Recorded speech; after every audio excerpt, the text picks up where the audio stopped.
All right, all right, all right. Answers by Guess. Video number 2. Hello there again, Guess.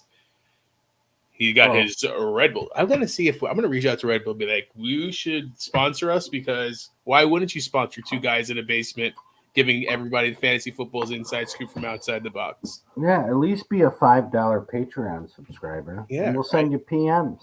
I like it. I like it. Remember, Facebook, YouTube, TikTok, Twitter, and as he just said, Patreon. Always look for those hashtags, answers by guess, and ABGFF, anywhere and everywhere on all of those platforms. Remember, the buys this week is the Jacksonville Jaguars, Miami Dolphins, Seattle Seahawks, and the Tampa Bay Bucks. First game on my agenda for this video is the Philadelphia Eagles and the Indianapolis Colts. Start with Philly. We had mentioned we thought they were going to have a chance of losing last week, and they did. AJ Brown banged up. Devonta Smith banged up, but seemed like they're both going to play. Losing Goddard. How does that change this offense, especially that Miles Sanders and the running game is now really just Jalen Hurts running the ball? How does that, I guess, against this Indianapolis Colts defense that's pretty good? What would you think how the Eagles will run? And then on the flip side, Jeff Saturday won his first game. Matt Ryan didn't look so stuck in the mud. Jonathan Taylor finally went off. Pittman and Campbell have the most receptions on the team. I think there was not that huge of a difference as far as yardage. And your boy, Kylan Granson, actually looking pretty good too, man. Can those all be guys that we can start this week with confidence? Yeah, I think the Goddard injury is going to hurt a lot. Darko in the ABG chat had mentioned one of my favorites from, I believe, season 4 of ABG, Tyree Jackson, the quarterback turned tight end. I talked about him 2 years ago, talked about him last year. 2 years ago is when Philly signed him. He can't stay on the field. But dude is super athletic. And I do think he's probably the best receiving tight end, but would they have Stoll, Jack Stoll, or Eric Stoll, or something? Is the other tight end I want to say for the Eagles? You're not going to mess with him, but it's going to take away a huge thing. Goddard was having an amazing season. He was the number 3 tight end, I believe, in the league, behind Kelsey and Andrews. It's going to hurt, and as a Hurts owner, pardon the pun, it's not good. I think you're going to see my boy uh, Wendell Smallwood, Kenneth Gainwell, going to have to get more involved. They're going to have to start using multiple running backs, possibly the same time, especially if Tyree Jackson can't stay healthy. You mentioned both wide receivers are banged up. Uh, but what the Eagles did this week is they signed Ndamukong Suh and who's the other one? Lavelle. Lavelle. Um, Yeah. yeah, they signed 2 defensive linemen because they got ran all over last week. And they're like, okay, we need some defensive linemen. They brought them in. Both of them might play this week. They're not saying whether or not, especially Sue is going to play. I can't imagine they don't put him out there at least a little bit. So Jonathan Taylor, big game last week. Colts going to have to use him. Jeff Saturday, who I heard NFL.com and the fantasy guru called him Jeff Sunday, which is kind of cool, kind Yeah, I of like that. fun. Because he comes out on Sunday and he wins. Obviously, he's 1-0. Nobody's beaten him. So how about that? But at home, the fans I think are going to be a little bit revived after that big win last week. It was against Vegas, but nonetheless, it was a victory. Jonathan Taylor had the big run, had the big game, but it's going to be tough against the Eagles if these two guys are ready to go and they understand the playbook. But their job is really just stop the run, get after the quarterback. And to coin your phrase, he's stuck in the mud, stuck in the cement. Matt Ryan. I think where you can beat the Eagles is over the middle of the field. They're not good. They're one of the teams that are not good against tight ends. You mentioned Kylan Granson.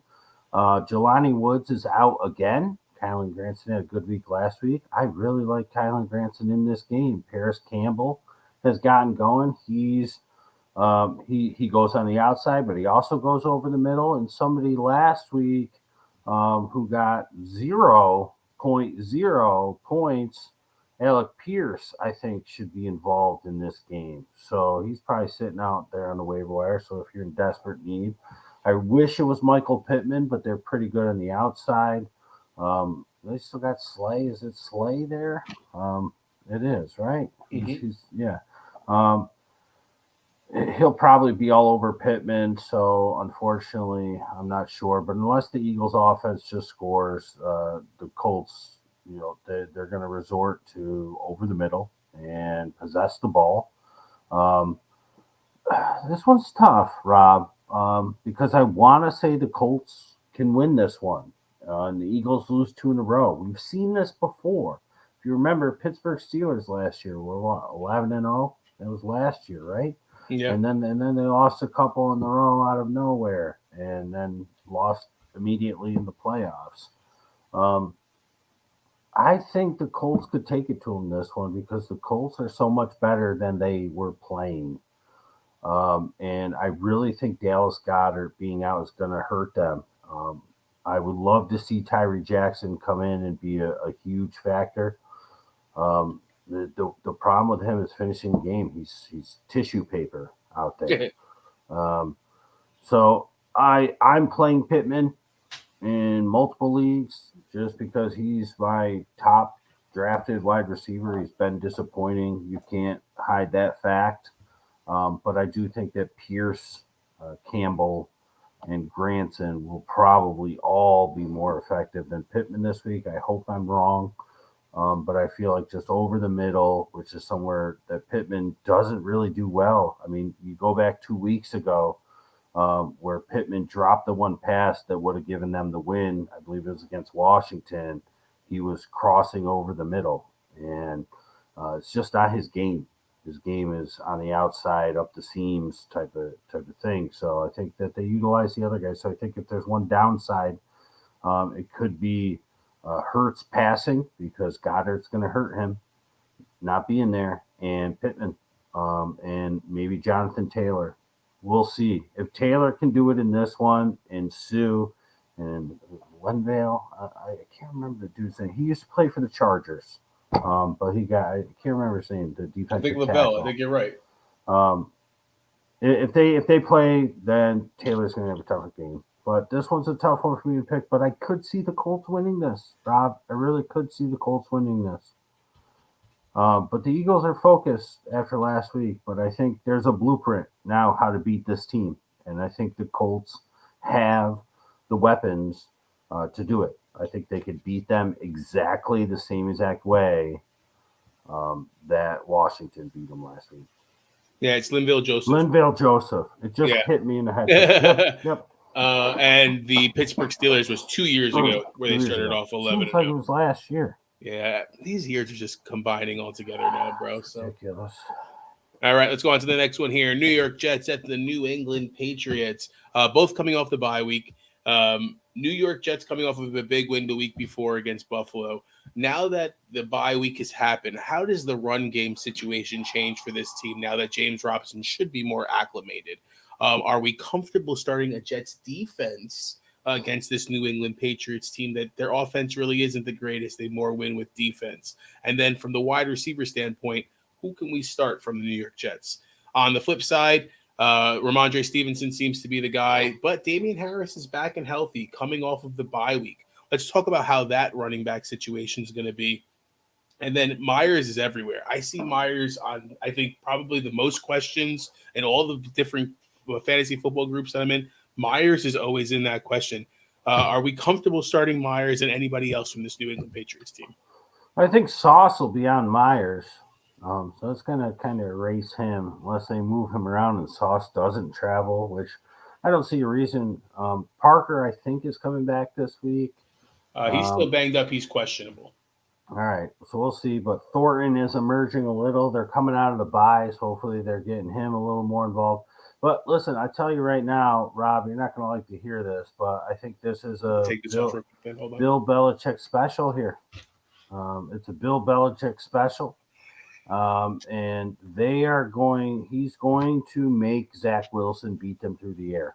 They're going to do what they need to do to stop the run, which is a little easier without Breece Hall. James Robinson is my boy, J-Rob, and Michael Carter is just fine.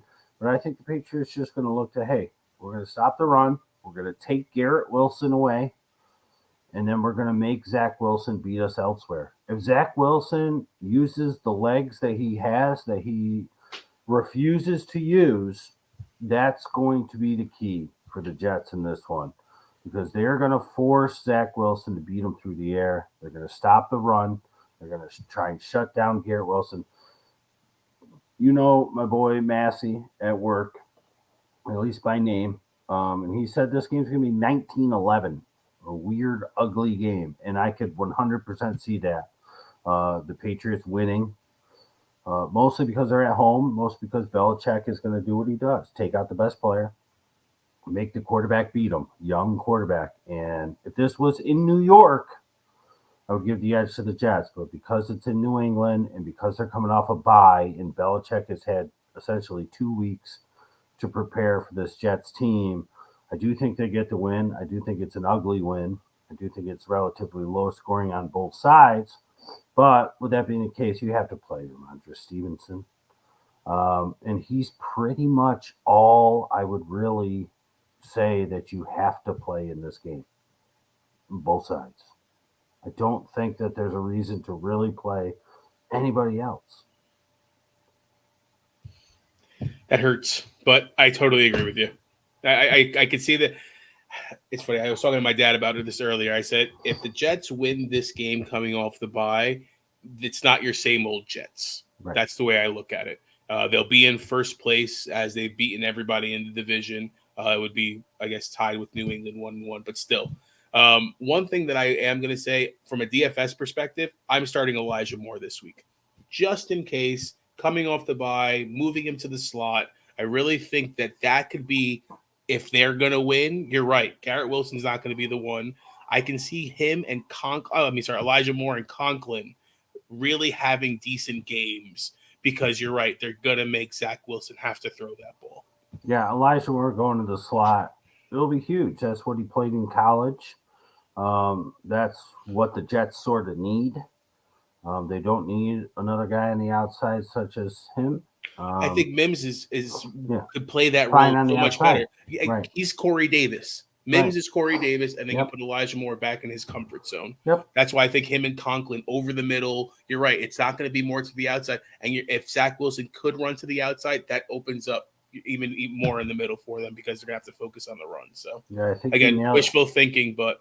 Well, you're 100% correct, though. Elijah Moore is going to be the X factor, because they're going to take out Wilson, or they're going to try their darndest, and they're going to Garrett Wilson. They're going to make Zach Wilson beat them. Yeah. We'll see what happens, man. I am going to be rooting hard for my Jets.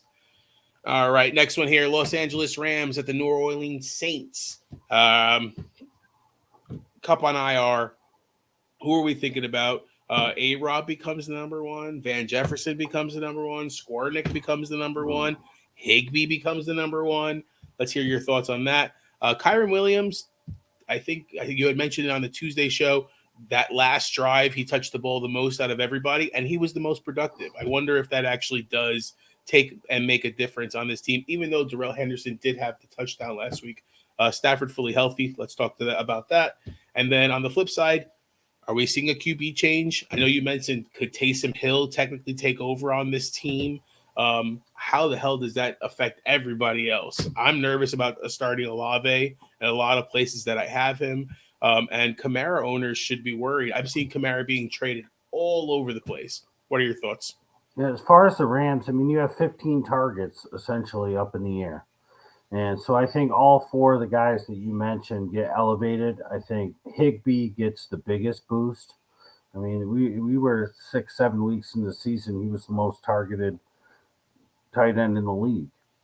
So I think that only goes higher, Van Jefferson just coming back from the injury, did nothing the first week, did a little more last week. I think that you see him obviously more involved this week.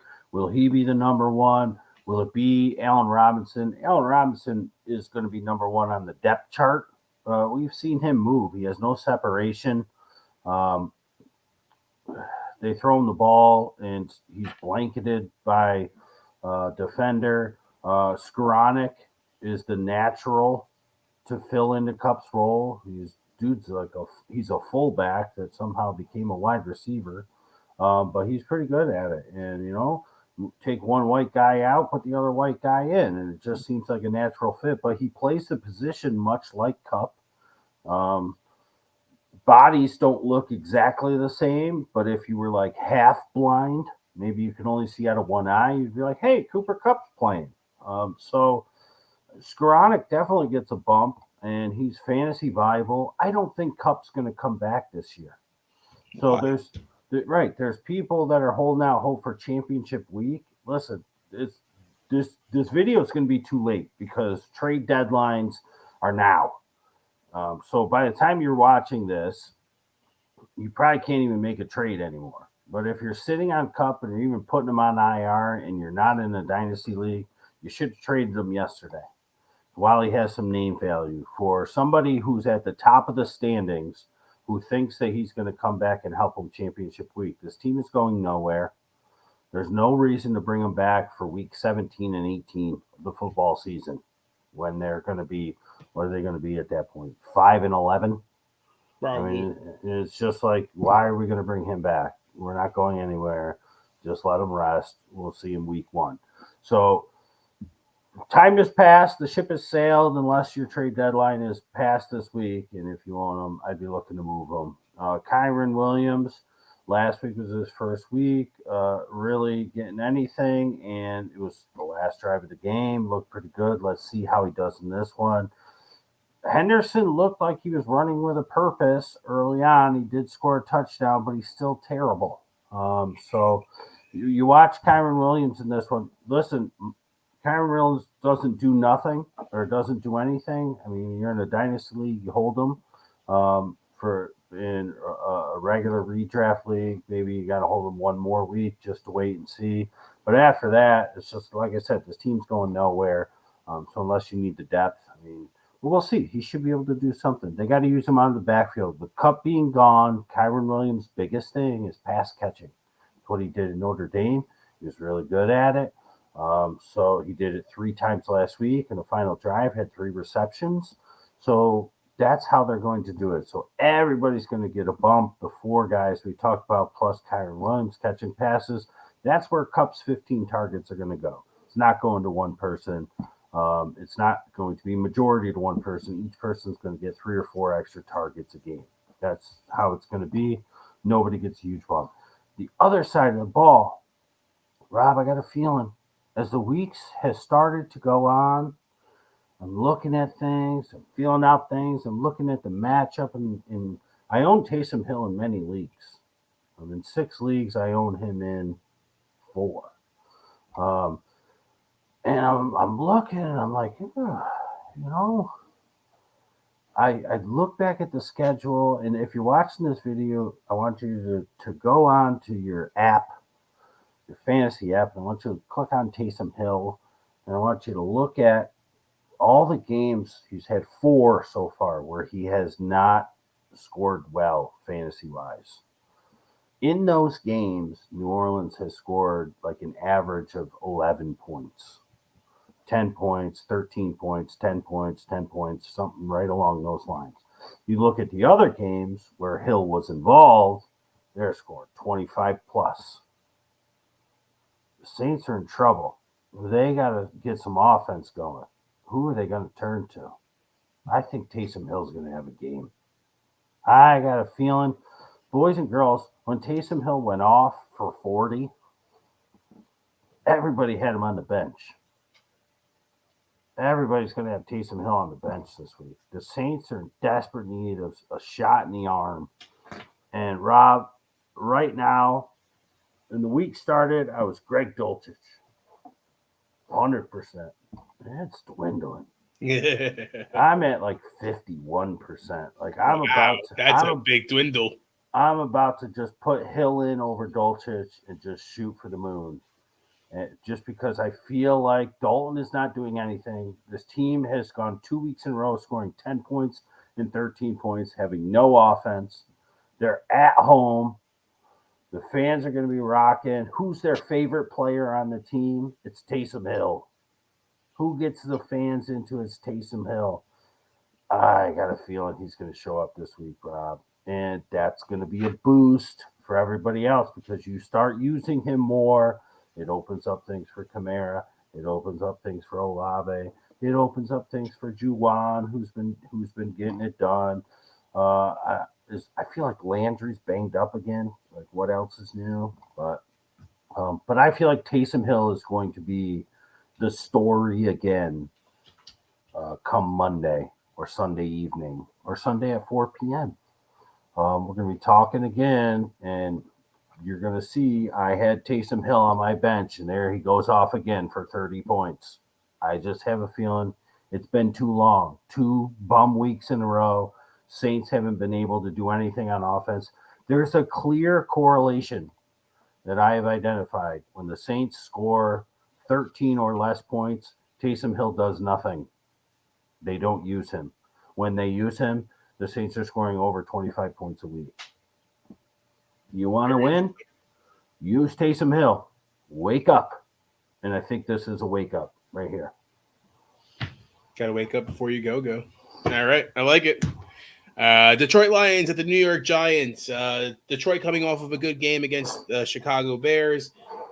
Swift is my biggest question mark. And I think you even mentioned on Tuesday's show is how can you feel even comfortable starting him anymore? I mean, you only got saved with the touchdown that he had last week, pretty much, if you did start him. Is it really just Jamal Williams and St. Brown that you can start from this Lions team? On the flip side, New York Giants I think he had 35 carries or something like that. So Saquon, he was amazing. Could it be the same exact thing this week? Detroit can't stop the run. Is it just going to be Saquon again?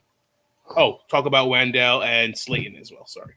Yeah, well, Wandale, Libra, he has a bum hamstring, which is why I'm probably going to bench him. Because listen, at this point in the year, he hasn't done anything anyways. So the ebbs and flows say, well, it's Detroit. They should be able to pass all over him. But as Rob said, they should be able to run all over him as well. Daniel Jones should be able to run all over him. He could maybe, what's his face? Kenny Galladay actually does something. Slayton's been catching 50-plus yard balls each week. But at this point in the season, the last thing you can do is play a wide receiver and he goes out in the first quarter and you get a donut. I mean, if he re-aggravates that hamstring, I mean, you're screwed. Yes, it's a cake matchup. Yes, you want to play Wandale. And yes, Rob, I do think that Detroit wins this game. The Giants have been getting a little lucky. The other day too, man. I'm sorry, Alan. But I think that Detroit wins this one. They got some confidence from last week. They came back and won a game. Detroit's been in every single game. They should have beaten Miami. They blew it. They should have beaten the majority of the games they've been in. They had a lead. I think that they go into this game with confidence off of the comeback last week against Chicago. And I think the Giants have been lucky to a degree. Sometimes good and lucky can be confused. They are good, but they've been lucky, so it's been a little bit of both. I think Detroit wins this game. I think that it catches up to the Giants in this one. Detroit sneaks one out. Detroit has better offensive weapons. I mean, the Giants have Barkley. They got Slayton who catches the splash plays. But other than that, I mean, what do they got? The Lions have speed all over the place. I think Reynolds is coming back this week, if I'm not mistaken. So it's just another weapon for Detroit. Being outdoors is a negative for Goff, but I think Detroit's going to win this one. I would bench Robinson because not only has he done nothing, that's not the reason. Because if you watch Answers by Guess ever in your lifetime, you know that if they did nothing last week, we usually like them the week going forward. But the injury, I don't want to play somebody in week 11 with a hamstring. All he's got to do is tweak it once, they're going to sit him out. Especially when this team is, not in the fast lane, but they're in the middle lane going to the playoffs, right? Yeah.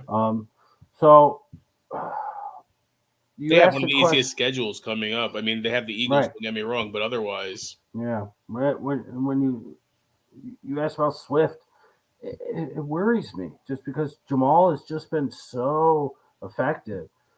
Swift gets hurt so easily.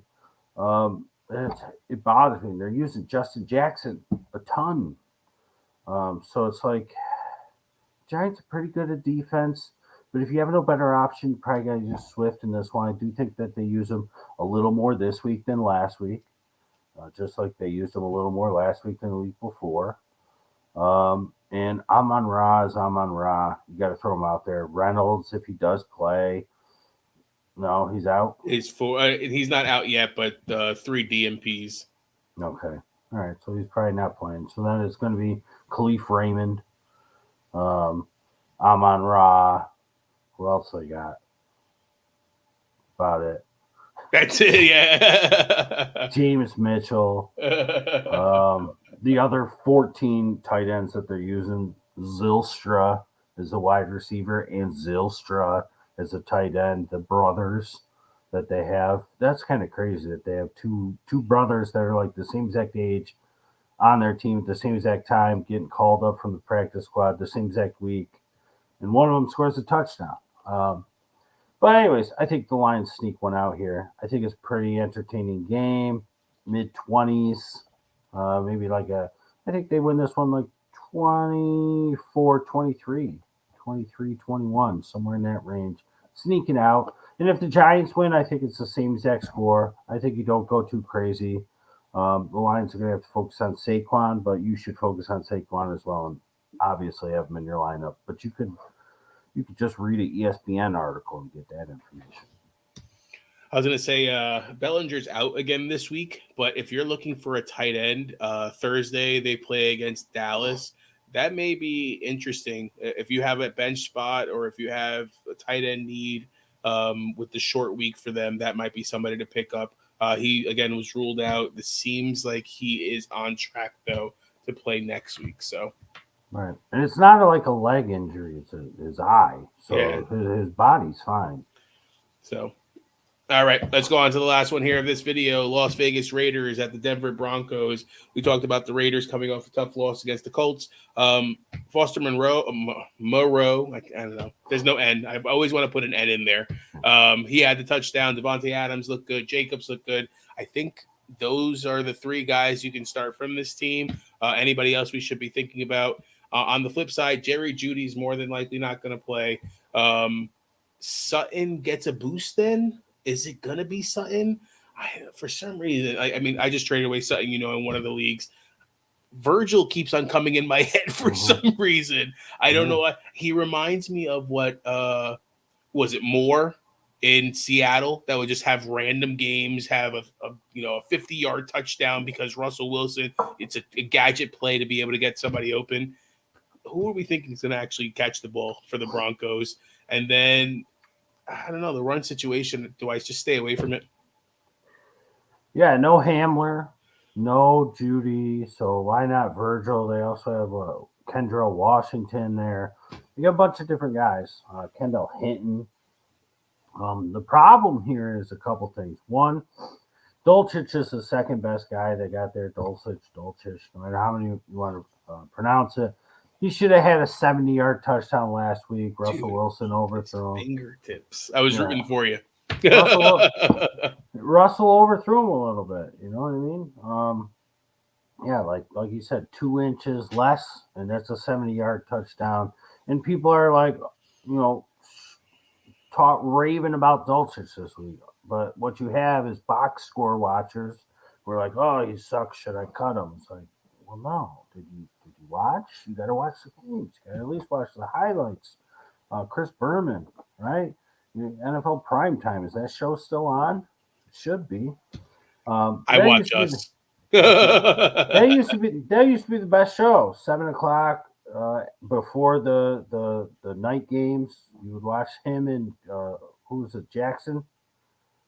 What's his name? Chris Jackson. Chris Jackson. Yeah, that sounds great. Chris. Yeah. And they would do primetime, NFL primetime. It was 7 p.m. on Sundays. They would go through all the clips of the shows. Anyways, I'm off track here. This one, Josh Jacobs. Tom Jackson, is it? Tom Jackson. Yeah. This Josh Jacobs traditionally runs super well against Denver. Denver's been a good defense for years. Even when the offense has been bad, the defense has been good. They're at that position again. 16 points. We talked about it week after week. We talked about it. I talked about it on Tuesday. Rob, I called you out on what you said. If they scored 18 points, they'd be 8-1. 16 points is that threshold. So one of these teams is going to score around 16 points. Is it going to be the Raiders or is it going to be the Broncos? So that's why I'm just sort of like, that's why I'm sort of leaning towards Hill as well over Dulcich, Taysom Hill, because I'm like, well, 16 points. I got to hope that Dulcich scores one of those 2 touchdowns. Denver should be able to score well into the mid-20s against the Raiders. And the Raiders, I mean, after last week, they got the offensive weapons, but you're going against the Broncos and you're in Mile High. It's like, will you be able to score over 20 points to make Denver have to push it? I don't know. So I think this game will be around 20 or below. I'm sticking with the narrative, with the trends of 16 points is going to be the threshold in the Denver Broncos game. So you would think Sutton is a smash. I don't know. He should be. The Raiders are terrible on defense, but Russell Wilson has continued to just look bad. I can see them just running with their 3 running backs that they have, Edmonds and Gordon. Murray and Gordon. And Murray. And, just run them and a couple passes to Dulcich, some to Sutton, some to the other crew that they're running out there. I think Josh Jacobs you have to play because traditionally he's really good against the Broncos. For whatever reason, he absolutely runs super well against them. He's had a really good season. And Devontae Adams, you got to play. Moreau. Surtain's on him. I mean, don't get me wrong. You always play Devontae Adams. He's your number one. But, dude, Surtain is just... He's the best in the league, I think. Yeah. He's number one. It's him and Sauce at this point, in my mind. Ridiculous, dude. First-year player and a second-year player, the best 2 cornerbacks in football. Love it. I'm not into the Foster Moreau business for whatever reason. And there's no what's-his-face again this week. He's on IR, Renfro. Matt Collins, I'm not into that. This game's going to be too low scoring for me. I just want to be out. I want to be out because Raiders are a mess. Broncos keep everybody around 16. That's not good for fantasy. If this game winds up being upper 20s, I'll be surprised, but I also won't be surprised because both teams should be able to score in the upper 20s, but there's just the trends are just Denver keeps teams between 14 and 18 points. Ridiculoso. All right, guys. Look for those hashtags, answers by guests and ABGFF. Like us and follow us on Facebook, YouTube, TikTok, and Twitter. We appreciate you all, and here we'll be back soon with video number 3.